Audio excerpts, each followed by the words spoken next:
here at a certain point, how do I maintain it?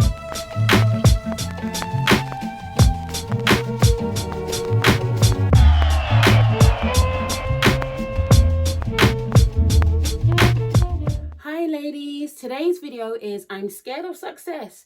3 tips from the life of Jesus. So the other day I was speaking to my husband and I was saying to him, babe, like the channel's gained a few new subscribers in the past couple weeks. I'm starting to feel like, do I even want this?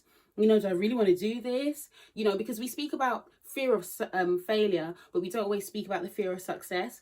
And what my husband brought out to me is it's not so much the being scared of success, because that's what you want, whatever definition of success you have. But it's about, okay, now that I'm here at a certain point, how do I maintain it? And he put my mind onto Jesus and said, look at the life of Jesus and how he maintained his success. Now we know that when Jesus came, he wasn't trying to say, I'm trying to be famous. He wasn't trying to be famous. He just became famous, well known because of his life, because of his actions. And as his ministry grew, let's look at what he did.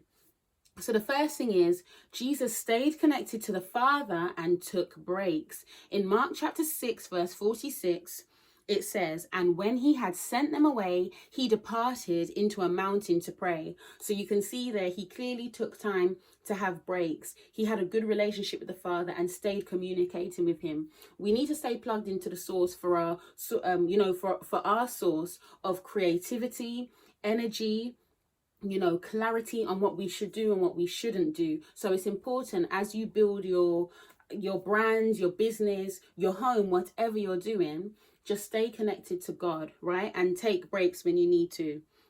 Number 2, he worked smart. He had a plan. Think about your current season. In John chapter 2, verse 4, it says, Jesus saith unto her, Woman, what have I to do with thee? Mine hour is not yet come. So in this context, Jesus was speaking to his mother Mary at the wedding, right? And she wanted him to turn the water into wine. And he was saying, my hour is not yet come. So that shows you that Jesus wasn't just going about from here to there saying, oh, let's heal and let's just do our thing. He had a plan in his mind. He was very intentional about why he was going to this town, why he would heal this person and not that person. Everything he did was intentional. It was well thought out. So think about yourself. Am I thinking far ahead enough? And when I do think far ahead, do I have a realistic plan about how I'm actually going to get to that destination? Number 3, he had a team. He delegated. He chose 12 disciples. You could say they were essentially his core team. And he knew when to expand. He chose people who were dedicated to the mission and the vision. In Luke chapter 10, verse 1 and 2, we see it says, after these things, the Lord appointed 70 others also, and sent them 2 by 2 before his face into every city and place where he himself was about to go.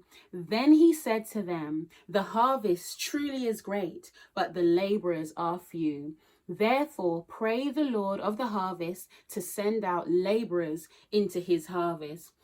So you can see there, like, he didn't just depend on the 12, but as the ministry grew and more people were surrounding him, he said, okay, I'm going to send you here, I'm going to send you there, because at the end of the day, yes, we believe that God is omnipresent, but he was in human flesh. So in his human flesh, he couldn't be everywhere at one time. So he understood, okay, here's my team. This is where you go. This is where you go. So you can see this is someone who is about their business.